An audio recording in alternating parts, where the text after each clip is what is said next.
Hi guys, இன்றைக்கி நம்ம இந்த வீடியோவில் என்ன பார்க்க போகிறோம் அப்படின்னா, ஒவ்வொருத்தவங்களுக்கும் ஒவ்வொரு விதமான கனவுகள் இருக்கும். நம்ம கண்டிப்பாக ஒரு அரசாங்க வேலை வாங்க வேண்டும் அப்படின்னு நமக்கு ஒரு ஆசை இருக்கும். அது நமக்கு கனவு லட்சியமாக இருக்கும். அதுக்கு நம்ம ரொம்ப கடின உழைப்பு போட்டு படிச்சுக்கிட்டு இருப்போம். ஆனால் நமக்கு சில டைம் மறந்து போயிடும். நம்ம நிறைய வாட்டி ரிவிஷன் பண்ணணும். நிறைய ரிவிஷன் பண்ணும்போது தான் நமக்கு நல்ல மைண்டில் செட் ஆகும். அது எப்படி ஈஸியாக மறக்காமல் நம்ம ட்ரிக்ஸ் வச்சு படிக்கிறது அப்படிங்கிறத பற்றி தான் நம்ம வரப்போகிற வீடியோவில் நம்ம பார்க்க போகிறோம். ஓகே காய்ஸ், என் சேனலை ஃபாலோ பண்ணுங்கள், சப்ஸ்கிரைப் பண்ணுங்கள், உங்கள் ஃப்ரெண்ட்ஸ்க்கு ஷேர் பண்ணுங்கள். ஒரு எக்ஸாம்பிளுக்கு நான் உங்களுக்கு சொல்லி காட்டுறேன். ஃபஸ்ட்டு பாருங்கள், இது நானாக எழுதின நோட்ஸு.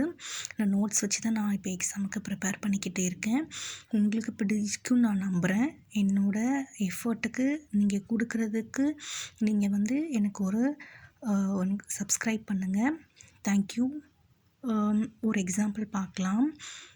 இந்த வீடியோவில் இனி வர வீடியோவில் எப்படி ஒரு நான் ஈஸியாக ட்ரிக்ஸ் நான் சொல்லித்தர போகிறேன். எப்படி அப்படின்னா, இப்போ நம்ம ஒரு ஃபஸ்ட்டு கொஷின் நம்ம படிக்கிறோம் அப்படின்னா அது எப்படி மறக்காமல் இருக்கிறதுக்கு நான் சில ட்ரிக்ஸ் நான் சொல்லித்தர போகிறேன். ஓகேவா? இப்போ ஃபஸ்ட் ஒன் பாருங்கள். தர்மத்தின் வாழ்வுதனை சூது கவும், மீண்டும் தர்மமே வெல்லும் இப்படின்னு சொன்னது யார் அப்படின்னா அர்ஜுனன். அர்ஜுனன் எதில் சொன்னாங்க அப்படின்னா பாஞ்சாலி சபதத்தில் சொல்லியிருக்காங்க. இப்போது இந்த பாஞ்சாலி சபதம் 5 சரக்குகளை கொண்டது அப்படின்னு சொல்கிறாங்க. இது எப்படி நம்ம ஈஸியாக ஞாபகம் வச்சுக்கலாம்? பாஞ்சாலி, பாஞ்ச்னா என்னது? 5. அப்போது பாஞ்சாலி சபதம் 5 சரக்குகளை கொண்டது.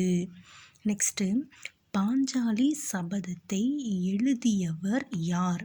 பாஞ்சாலி சபதத்தை எழுதியவர் பாரதியார்.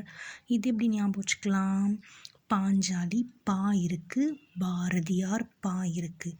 அப்போ உங்களுக்கு கன்ஃபியூஸ் ஆகலாம். பாரதியார் வருமா இல்லைன்னா பாரதிதாசன் வருமா அப்படின்னு உங்களுக்கு கன்ஃபியூஷன் வரலாம். இதுக்கு நம்ம என்ன பண்ணலாம் அப்படின்னா, ஃபஸ்ட்டுக்கு நல்லா கவனிச்சுக்கோங்க. பாஞ்சாலிக்கு பா இருக்குது, பாரதியாருக்கும் பா இருக்குது. அப்போது பாஞ்சாலிக்கிட்ட யாரோ ஒரு சபதத்தை போட்டிருக்காங்க, சபதம். அப்போது யார் சபதம்? யாரோ சபதத்தை போட்டிருக்காங்க. அப்போது யார் சபதம் போட்டாங்க அப்படின்னா அதில் யார்?